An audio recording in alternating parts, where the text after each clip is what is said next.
My first speech, it was really just saying, imagine there was an opportunity where you can make unlimited income potential. I really had a very small circle anyways, but it just became smaller and smaller and smaller. Mistakes are great because when someone tells you about a mistake, you might forget it. When you go through a mistake, you won't forget it. Hey network marketers, if you want to know what sets the top leaders apart in this business, you've come to the right spot. We are a sales and marketing agency working with the best in the business. And in our podcast, we are diving deep into their secrets. From mindset to recruitment to onboarding like pros. We're here to show you how they do it. Plus, we've got actionable steps you can use to rise to the top, no matter where you are in your journey. Get ready to level up and dominate. Welcome to the MLM Duplication Podcast. Hi everyone, welcome to another episode of MLM Duplication Podcast. Today we are joined with Zain Khan, who's been in network marketing for already 11 years and he just turned 30. What's impressive about Zain, he's completely financially independent and he's also never had a traditional job or even finished university. Zain traveled to over 48 countries, spoken to the crowds that are as big as 20,000 people, and was featured in the GoPro Hall of Fame of 2021. So today, let's hear more about his journey and what has worked for him in this industry since the beginning. So welcome to the podcast, Zain. It's so great to have you here. Yeah, happy to be here. Thank you so much for having me. Let's start with this. You started your career when you were 19 years old. Yeah. Who was the first person that introduced you to network marketing at that time? So I was in university. I just didn't finish it.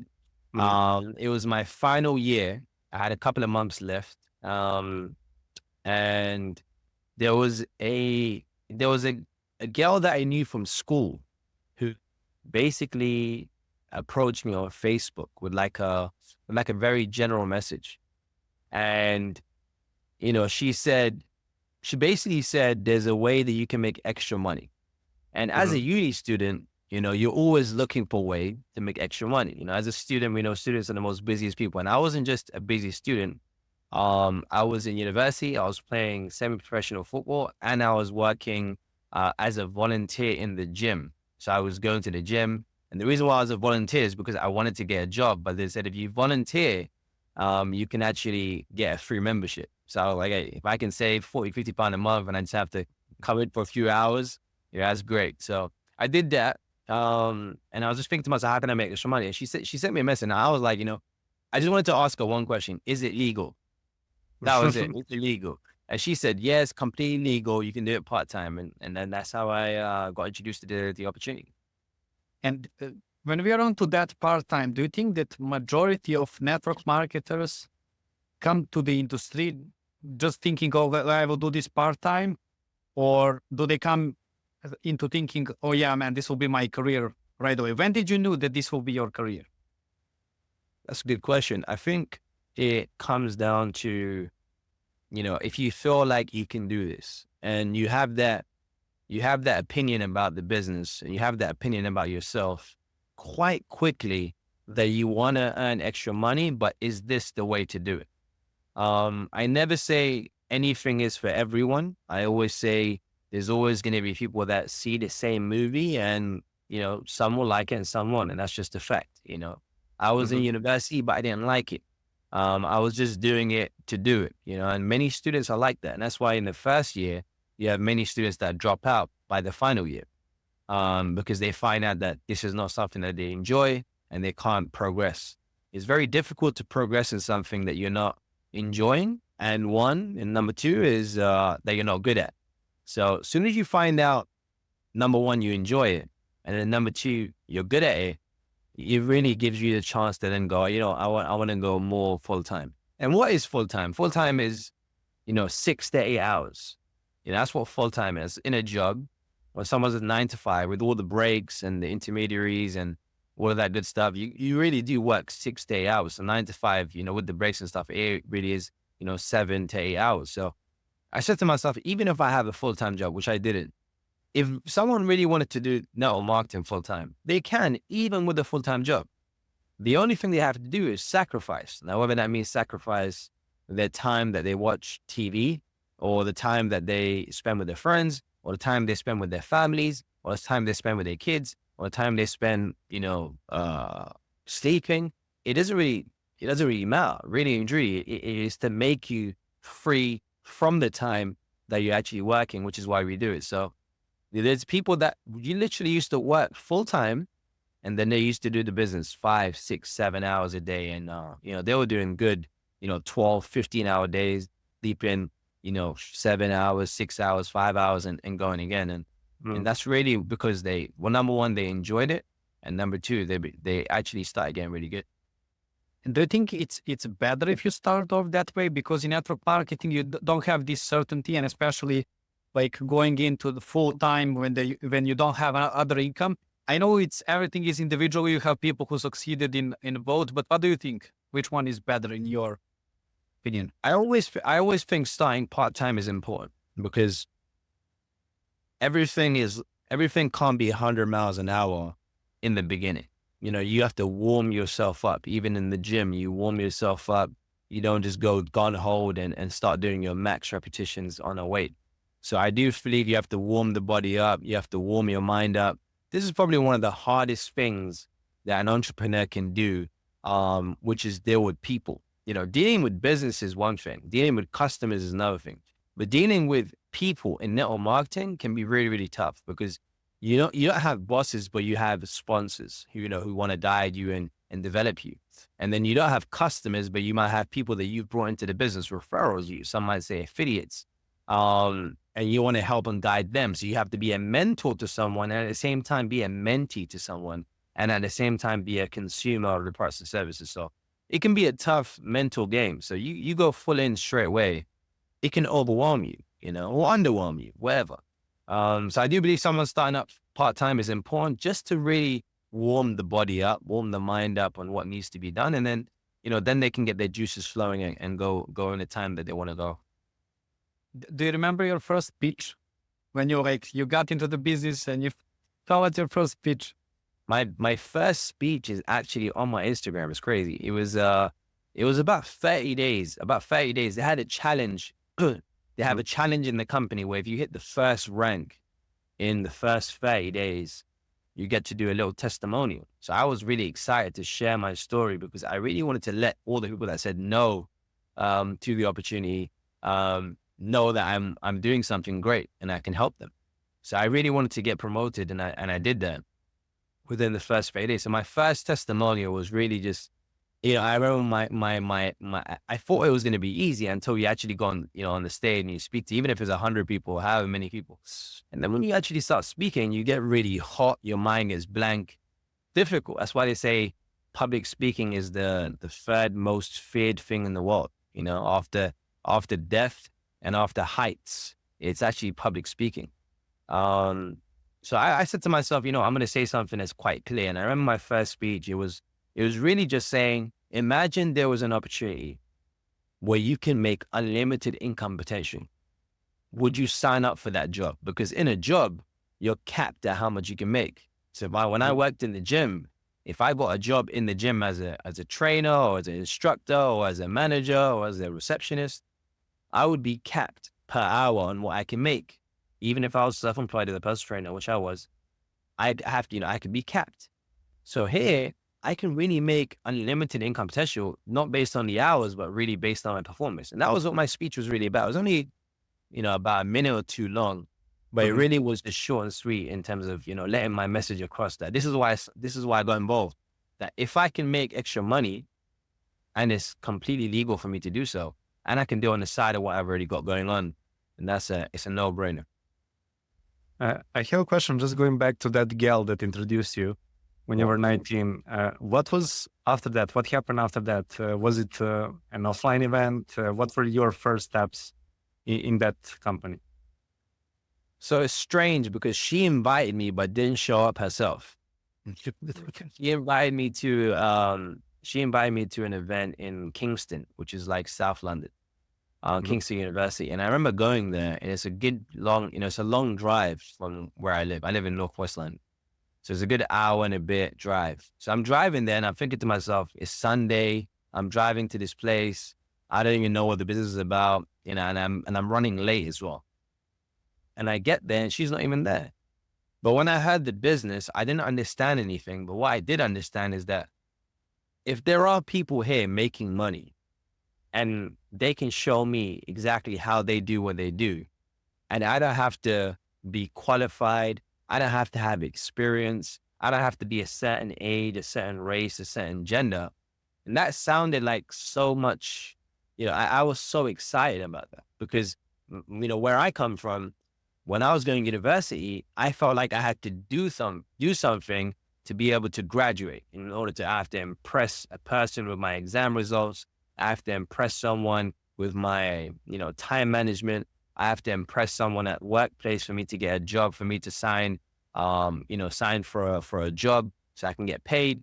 It always felt like, even in football, I have to impress someone to get selected. It always felt like I had to do something first. Network marketing, one of the opportunities which I found was, it doesn't really matter where you've come from, what you've done. They're there to help you if you want it. So if you want it, you will get it. I never understood that. In the real world, that doesn't make sense. That if because you want something, someone's going to teach you how to do it. Because at the end of the day, it's not their benefit to do that in the real world. No one as a personal trainer was telling me, hey, this is how you train your clients. Why? Because they're the competition. They don't want me to learn how to train my clients because, again, I'll be taking the same customers they are. So yeah, we're in a blessed field, and I realized that quite quickly that there's a lot of people here.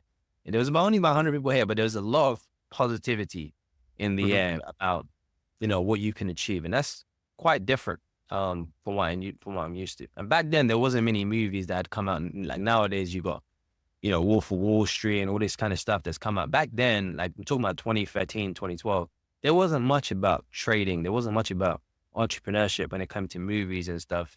So that's another thing that's evolved now as well. How was early beginnings for you? So you got recruited, you said, yes, I will do this. Can you recall some of the mistakes you did in the beginning? 100%.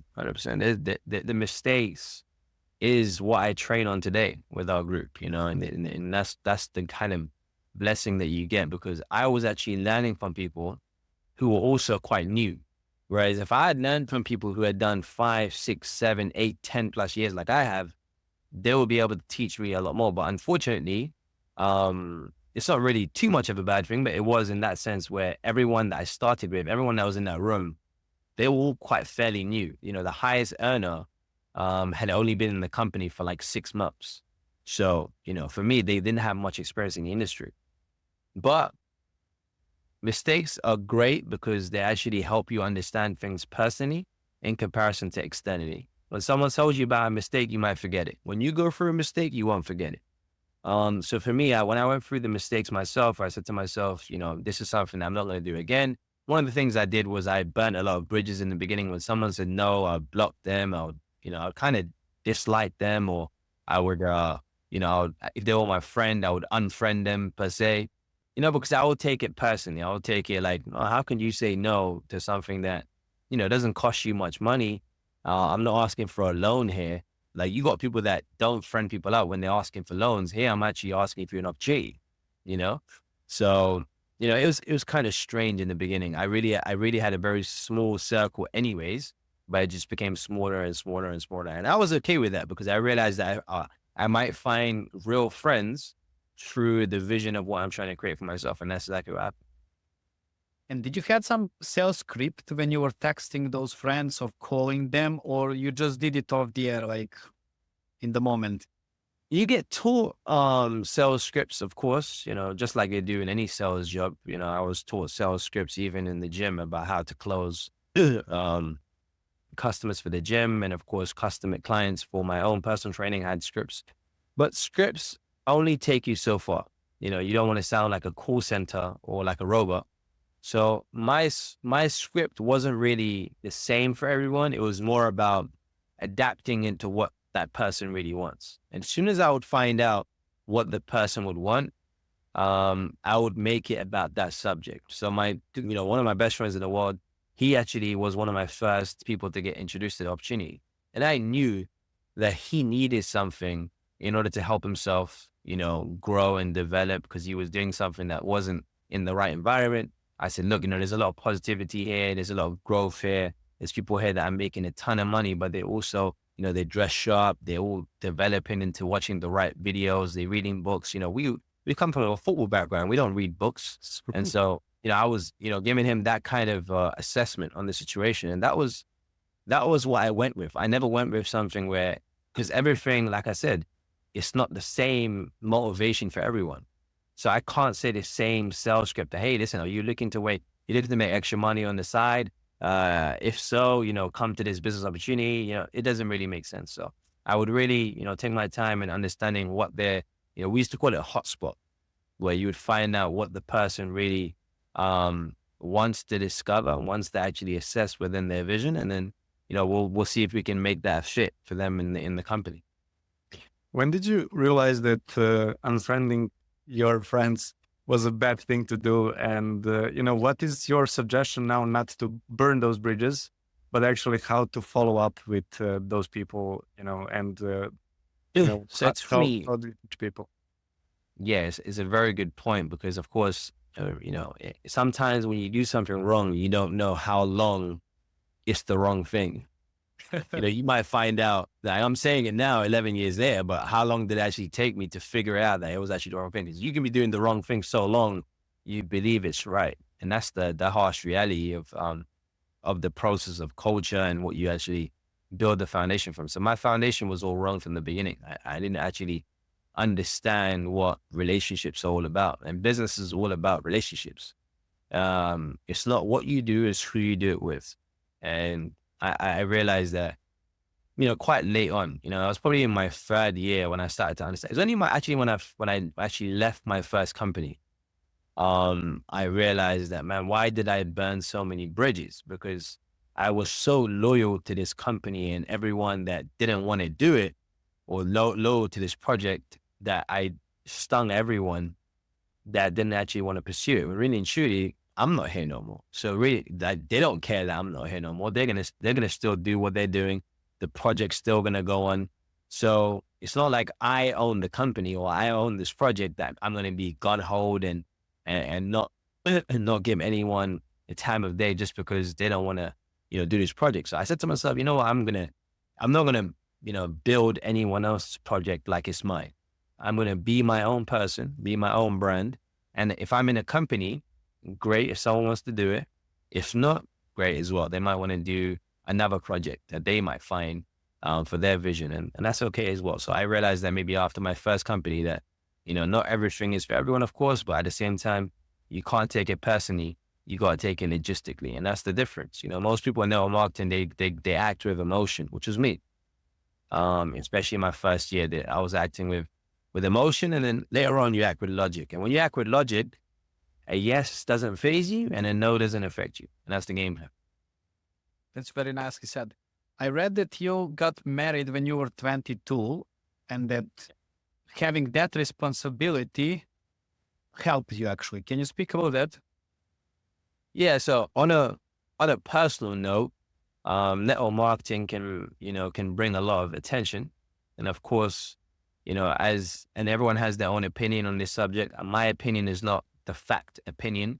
My opinion was just my own personal life experience opinion, was that I was just caught up doing nonsense and getting distracted a lot. And so I said to myself, what is going to keep me ultimately focused? And that was one of the reasons why I said I'm going to get married early, because I actually met a gentleman, his name was Danny Bay. His name is Danny Bay. He's a big network marketer based out of the US. He has a very good story. Never even knew English when he got involved in network marketing. And he was on stage and I met him. I was lucky enough to meet him in Munich. It was an event about 10,000 people. He's under training and he was 27 years old. And I was like, wow, this guy's successful, man. He's 27 years old. He's a millionaire. Looked good. And he was married. And the first thing he said on stage was like, I'm happily married. I'm 27 years old. I've been married for 7 years. So he's been married since he was 20. He said, look, I said to my wife all the time, she can never leave me. If she ever leaves me, I told her I'll go with her. So I said to myself, that's the kind of credibility that gave me like a different limelight. Because normally we hear someone 27 years old, millionaire coming out of the US, Western country, you automatically think this guy's a bachelor. This guy's, living the life, doing what he wants to do. The fact that he got married that early and the fact that he's still with the same woman from when he was broke to now he's a millionaire shows a different level of credibility. So yeah, man, I wanted to get myself in a position where I'm not distracted in that sense. And for myself, I put myself in a position where credibility wise, people don't judge me based on this relationship or that relationship or when something went, down the wall. Because in network marketing, like I said, you can get caught up in a relationship quite easily in network marketing because there'll be, of course, a lot of times where you spend with a female or a male. And so that can lead you to going into a relationship. So I said to myself, let me keep myself equipped in that sense and not go into any political, BS in that sense. And you said that very nicely so that you don't caught up with some distractions. And as we work with network marketing leaders, when you were speaking, I'm thinking all of them are married and happily married and they have their partners. And I connected with these sportsmen that are on top. For example, tennis player, like for example, Djokovic, he's having his wife for, I don't know, fifth high school sweetheart. And she brings that stability at home for him. And how important it is like for network marketing, because I believe it's super important. Probably there are examples where they're like solo and going and focusing on that. You can do it, of course, but having a partner at home or like a family gives you this stability where you feel like, yes, I can do it. And what would you say for people who don't have that? Either to get that or just... Well, it's different because, like I said, everyone has a different mindset of what they want to do when they actually get to where they wanted to get to. I didn't want to get to the success and then start looking for a relationship because I didn't think I was going to find the right type of girl when I'm already winning. That was just my opinion. And if I look at stories a lot, I love listening to documentaries. And of course, one of my biggest inspirations in sport is Leo Messi. And if you see Leo Messi's story, his wife Antonella was with him when he was 11, 12 years old in Rosario. And then even when he moved to Barcelona as an academy player, she kept the long distance relationship. And went through the whole journey. And as you know, Messi is a very big introvert, doesn't speak much. So he probably speaks the most with her, and he's still married today. I think 4 or 5 kids, and so it gives you an understanding that he's probably the best version of himself and the most open version of himself with her. And he sees her outside of the whole success because he knows her from before the success. And that's what I wanted. So I wanted to do that early. And that's why I got married at 22. As soon as I became completely financially independent, I would say, I said, now is the time to do it. So it was only about 2-3 years into my journey.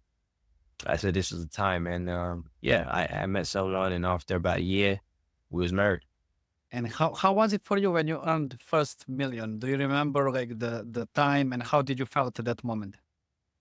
You don't really feel it. I didn't really feel it because, I knew what I had done to get there, and it felt like it was destined to happen based on the work that I was putting in. And I think the first time it really sunk in was when, I was able to retire my mom, I would say. That probably was the big thing that I did, that made me realize, okay, this is good. This is something that's really helped me. But I never really put a number on it. Like I never said I'm going to make $1 million and then retire my parents, but it was more that than making the money. Like whenever I cleared the money I was making, I didn't really look at it. It was more the achievements that came throughout. So I remember my first car, I got a Mercedes after like 6 months. And that was like a big deal for me because I used to have a car before that, the gear stick will come out. I had a really, tough time with that first car of mine. So when I got my first new car, you would say, and it was a Mercedes. So you can imagine from a Vauxhall Corsa to a Mercedes is a big upgrade, So I said to myself, right, this is big now. So I feel like I'm progressing now. So yeah, people took me seriously after I got in that car. So that it shows you that the materials never lie. You can You can have a fake watch. You can't have a fake car. What was the process of you climbing, to the success? What were the things that you were doing that really made you successful in this industry? I would say it's a lead up of a bunch of things, but I would say one of the most important things was I found the people who were getting success, and I wanted to friend them up. Mm-hmm. Because when you look at the law of averages, and I'm sure you guys know about this in terms of, law of attraction, law of averages in terms of with people, I realized the more I associate myself in terms of time with these people, the more I'm going to become like them. And the more I'm going to understand that they're just normal human beings that are just doing different things, but in the same project. You can be in the same battle, but you can be a general, or you can be a major, or you can be a soldier, you can be a lieutenant, you can be a sniper, you can be different roles in the same battle. So the more time you spend with a sniper, the more you understand the mentality is not just to go gun hold and start shooting everywhere. It's to take your time and be precision. So I would say that was the main thing. I wanted to understand how these guys, at the top really do what they do. And I wanted to become friends with them as soon as possible. And if that needed me to hit a certain position to be friends with them, I'll do that. If I needed to get qualified for a certain retreat, I'll go do that. If I needed to go and become a new version of myself and grow and read the books or be in the trainings or invest the money, I'll go and do that, because I realized that that's the ticket right there. They have the ticket. So I have to go and learn. And how did you find them? Were those top leaders from the company? How you approach them? Just to get them become the part of your group. So this is a very good question, because most people they want to learn from anyone and everyone, but it doesn't make sense. Why would I want to learn from someone just because they're successful, but they're not in the field or not in the same alignment as where I am? It doesn't make sense. Why would I learn from a boxing coach when I want to play cricket? Why would I learn just because the boxing coach is successful? No. Now, mentality wise, they can teach me stuff about, intrinsic value and all that good stuff. But real education and real skill knowledge will have to come from people that are in the same project as you, or in the same alignment in terms of vision of what you're trying to do. A lot of people in today's day and age, they're trying to get advice from everyone when it contradicts what it is they do. If I'm going into real estate, why do I need to learn from someone in network marketing? I don't, and then vice versa. If I'm in network marketing, I hear from someone who's in real estate. And you got people like Gary Vee, you got people like Grant Cardone, who are both successful. But I can't take advice from Gary Vee, because Gary Vee might teach me about mentality, but again, he's not in network marketing. So he can't teach me really what to do in my company in network marketing and to get me to my net. He might teach me certain things that might, wake up at this time, or maybe manage your money like this. And yeah, that kind of stuff can help. But really in my company, to boost things in momentum, it's definitely better to learn from people in the project that you're in.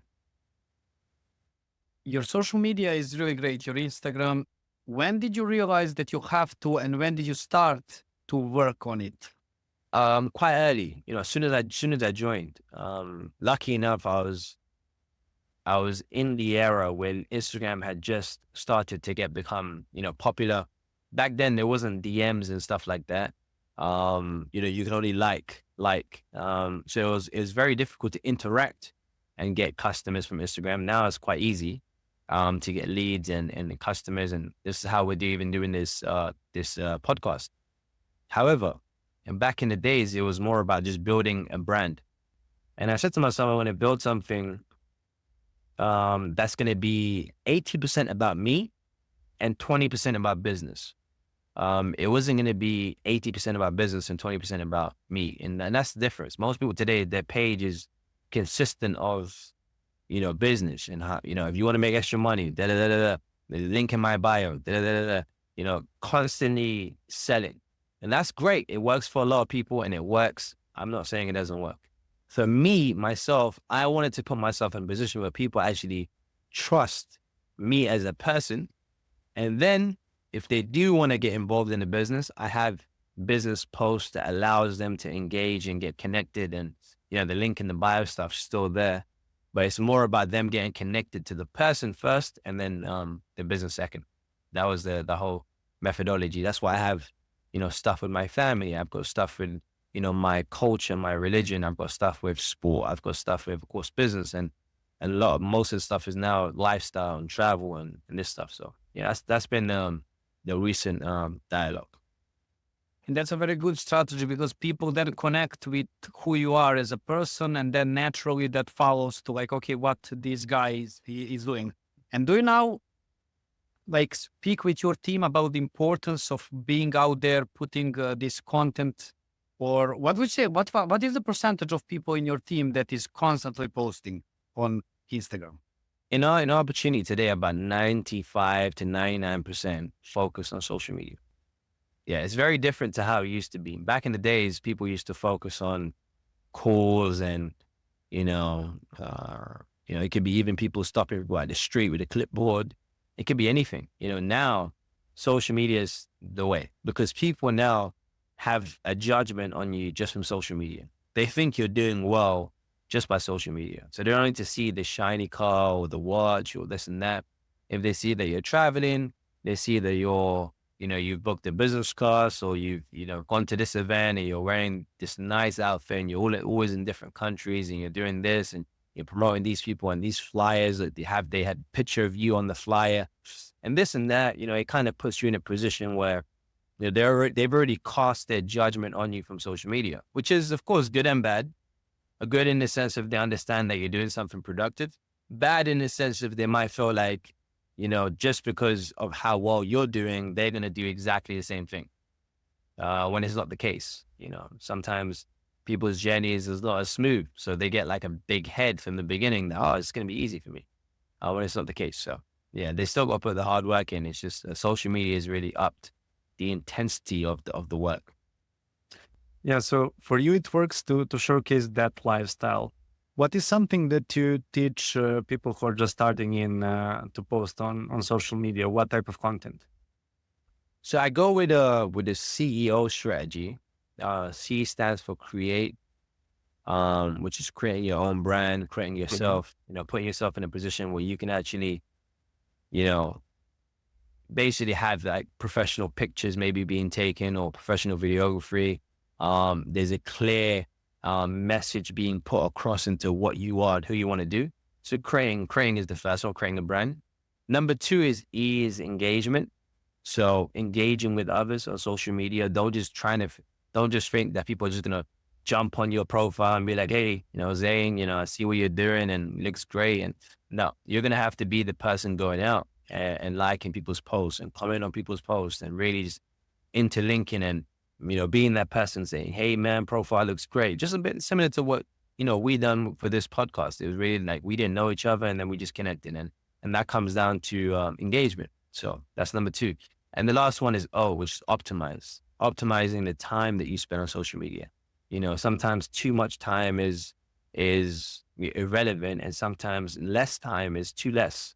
Again, it comes down to the gym. If you're spending 3-4 hours in the gym, but you're not getting anything done, you're on your phone, it doesn't really matter that you're in the gym. You might go home and be like, I went to the gym for 3-4 hours and you look at yourself in the mirror, you're like, oh, what's going on? But you got people that go to the gym 40-45 minutes, they're in, they're out, and they look great after 90 days, 120 days because they're productive at the time. So optimizing the time is crucial. So on social media, scrolling, continuously is, abnormal, and it's something that we as human beings really need to equip ourselves into how we spend our time because that's not going to be the be all end all.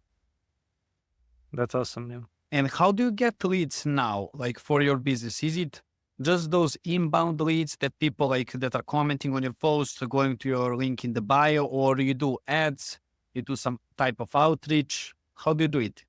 So it's now in a situation where my DMs are quite full on a regular basis when it comes to inquiries. So every day I'm just going through person by person. And because I'm corporate in the company now, it's not just about me going out and getting leads.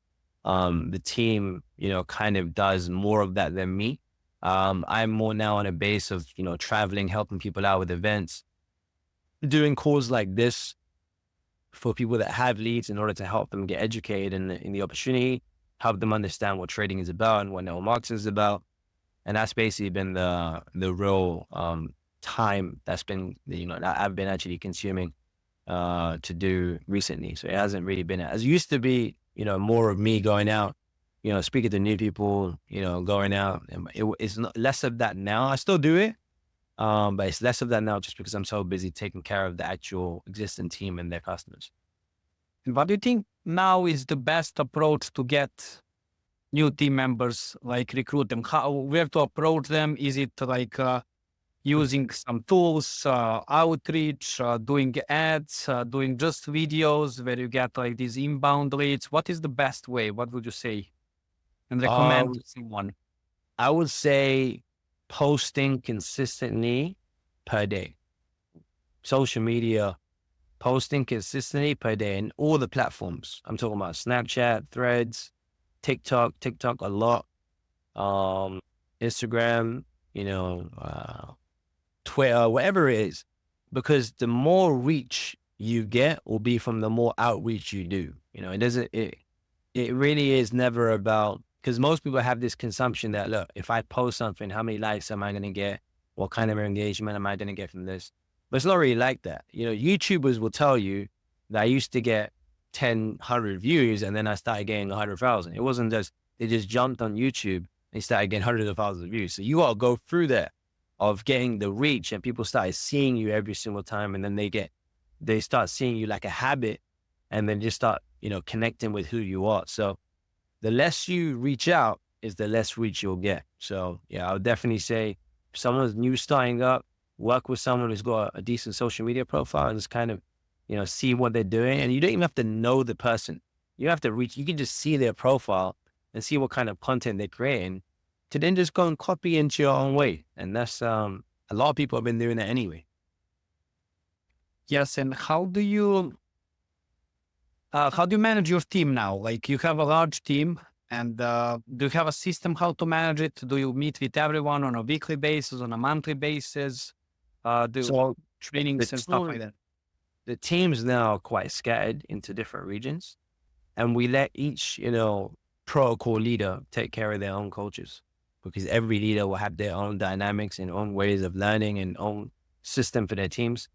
My mentor used to say to me is that in my last company, he would say, if you can control your whole team, you don't have a big team. So the more leverage you want will come from the more teams you have in your group. So I don't try to manage everything, even when you got 1,000, 10,000, 20,000, 100,000. You don't want to be the person who's managing everything, because then that means that everything falls on the fact that you do something or don't.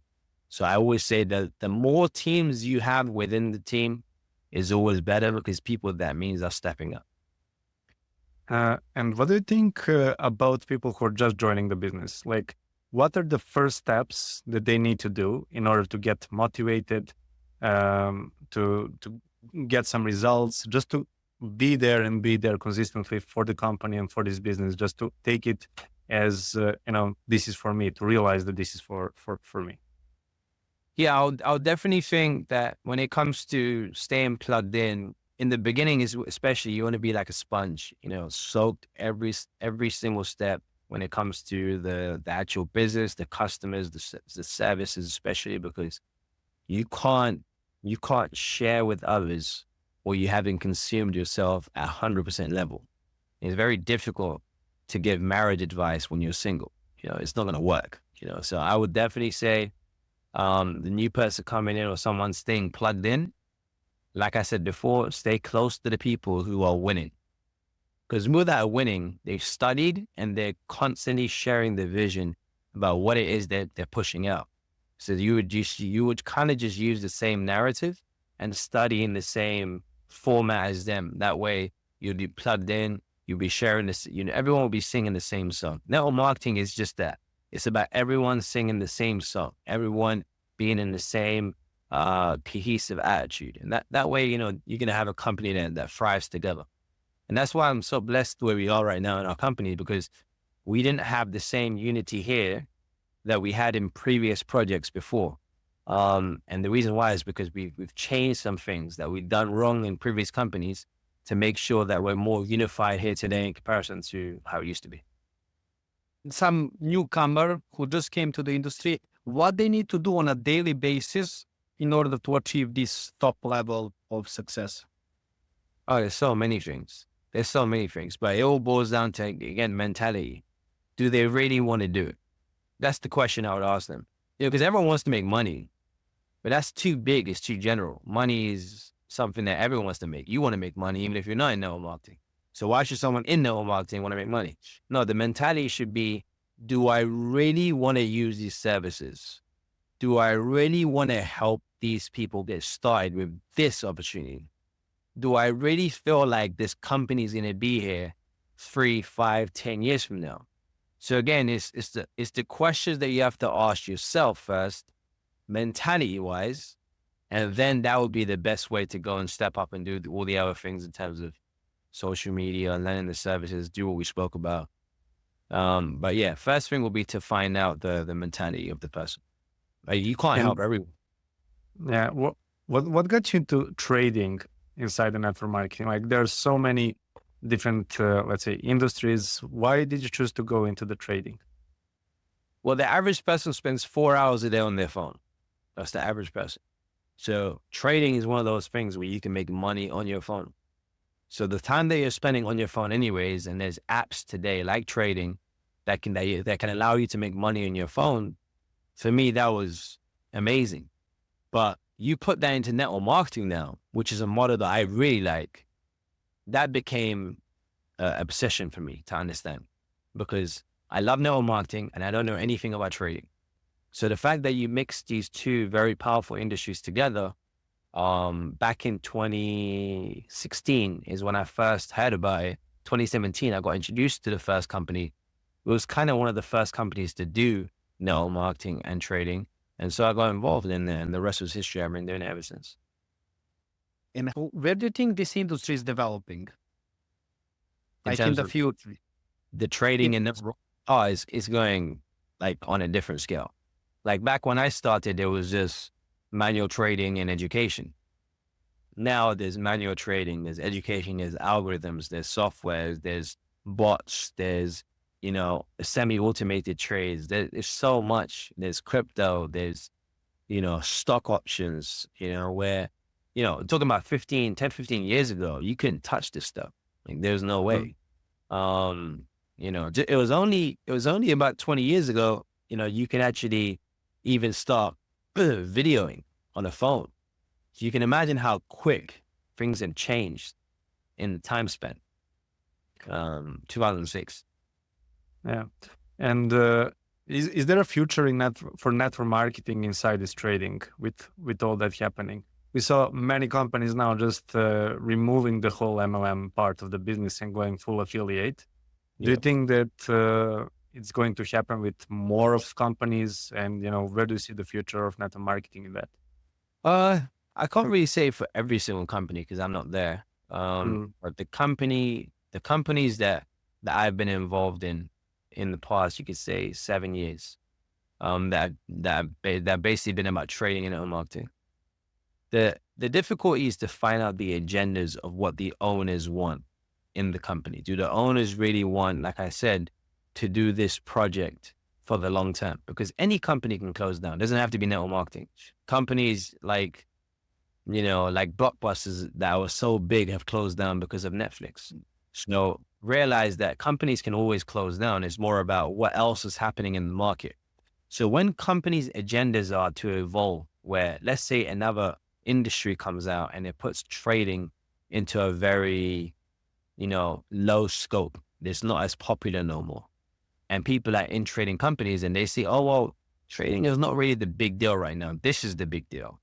And so they move over. And then the company can be like, oh, you know what? I didn't know this was going to happen. Guess we're just going to have to close down, because they don't have what we call an alternative option. But luckily, the way certain companies are, definitely the company I'm involved in, is constantly looking to evolve into areas that are popular on the external. So if, like, for example, when automated trading came out, it wasn't in our company, it got incorporated.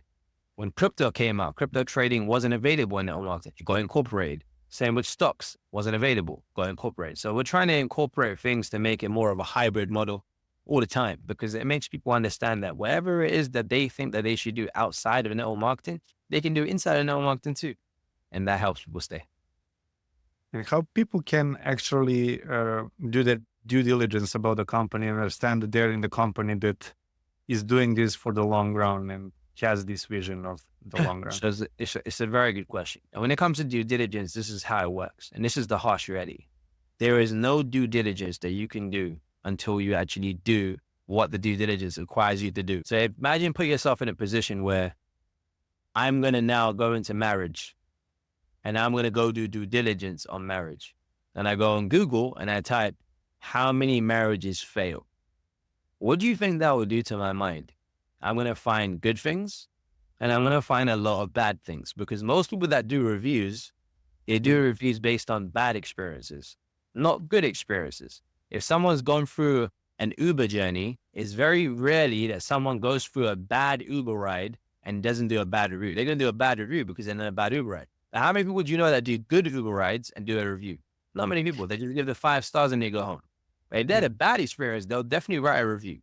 So realize that most people online and most things online about anything, business, marriage, university, they're going to have a negative output. So here's what I do. When I looked at, my first company I got started with, when I went online, scam this, scam that, pyramid this, pyramid that. When I went on to find out about Bitcoin, everyone was talking about Bitcoin. Oh, don't get involved. It's decentralized. You can't touch the money. You can't even feed it, so it's a scam. And you went online and this and that. So I said to myself, okay, how do I learn about these things? I risk what I'm prepared to risk. I risk what I'm prepared to risk. For example, if I see an opportunity and it's $500 to get started, whether I do my due diligence or not, if I feel like this $500 is worth the risk, I do it and I find out how it goes after. Because in business, you will never premeditate how you're going to do. Good things go bad, bad things go well. And that's just the game. Warren Buffett says sometimes you have to learn, find out what it is by doing it instead of finding out from other people. So, I put myself in that same category. I can never find out how deep the water is in until I jump in. And that's what I would say to people in network marketing or looking to try network marketing. It's a harsh reality. I wouldn't tell someone, hey, this, go check it out online. No matter what company it is, go check it out on Google online. Even if you type in on Google, is Google a scam? They'll have articles on Google about Google. So it's crazy, man. It's a crazy world we live. What are the red flags that you might notice once you're in? You're in that network marketing, you invested those 500. What are the red flags that you see within the company that are like, okay, I'm out of it. I risk that. I'm ready to lose it, but not my time anymore. The red flag is very simple, and I've been in those red flag opportunities myself. I've been a victim also myself in opportunities where I've put money in as a consumer and I've lost money. Because the most important thing you have to understand is that as soon as there's an opportunity where there's a product or a service that you're paying for and then using, that then puts you in a very comfortable situation that you paid for something and now you're using it. But as soon as you paid for something and there's no real source of education, there's no real way of actually consuming these products and services, and it's all just money for money for money for money for money for money for every distributor, and then there's money being paid out, that then becomes a very big red flag. If someone says you're going to get paid $10K for putting in $5K, that's a red flag, because at the end of the day, where did the other $5K come from? Okay, are they trading? Okay, if they're trading, are they a regulated hedge fund? Because they're not allowed to do that. And so, these are the certain dynamics that I would look at. And again, I've been guilty of those things myself, where I've, jumped onto those projects, or, I've been, prospecting, and because it's a crystal ball of making more money than you have without doing the work, network marketing has put you into that kind of humility that, it doesn't work like that. It humbles you again and tells you, hey, you got to do the work. You want to make real residual income? It ain't going to come from you putting down $10K and making money for the rest of your life. True. And you have teams in so many countries. Which country is your favorite and why? Oh, I don't really have a favorite per se. I do have a favorite type of people, in terms of, I love the fact that there's certain countries in third world countries that I've been to. I've done a lot of events in Asia. I've done a lot of events in Africa recently, big events, thousands of people.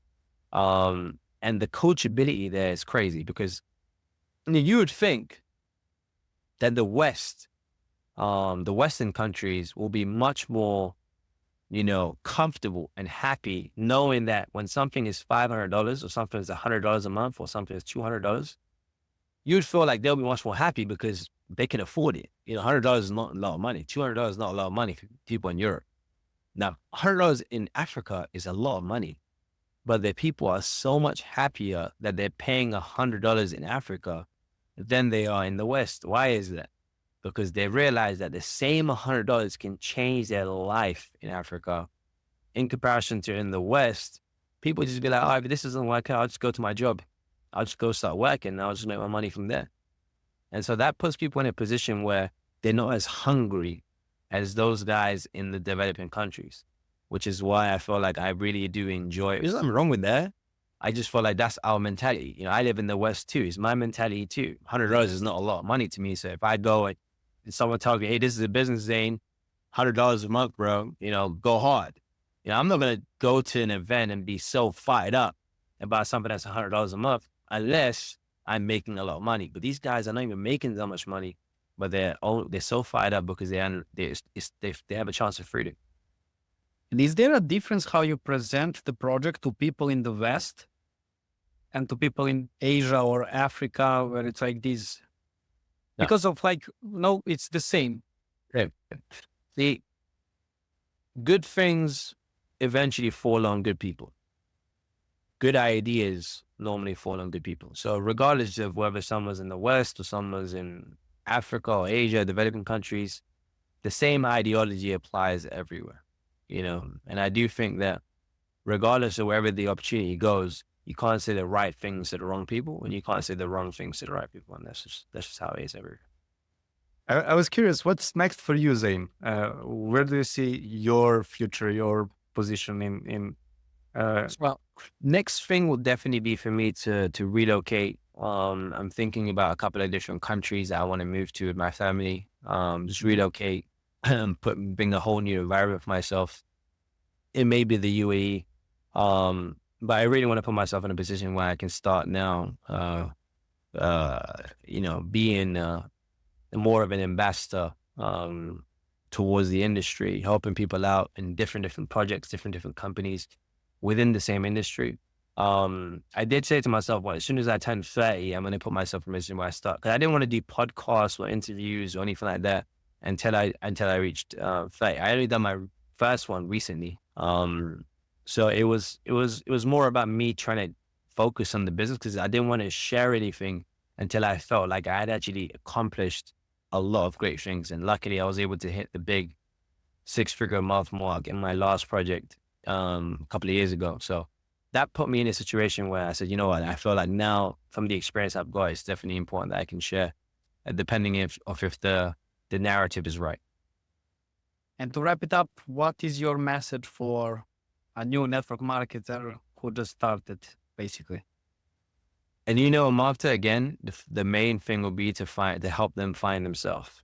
Ask themselves those questions. And marketers, I don't know. For me, it always sounds better than it is. It always seems better than it is.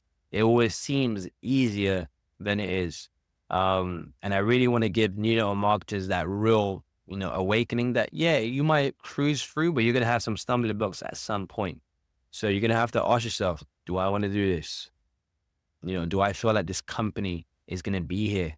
Do I have the same vision as what the company does? Do I really want to go out and help people? Or do I just want to make a quick buck? You do something for money, you'll stop for money as well. As soon as the money stops, you stop. And that's not going to help you in marketing because the money will stop. Money won't flow. It ain't a job. You don't get paid by the hour. So when the money does stop, will you stop? And if you do stop, that would be the reason why you never should have started. Great way to finish this. Zain, thank you so much for joining us. It was a pleasure. Take care, man. Thank you so much, guys. I appreciate you guys' support. Thank you.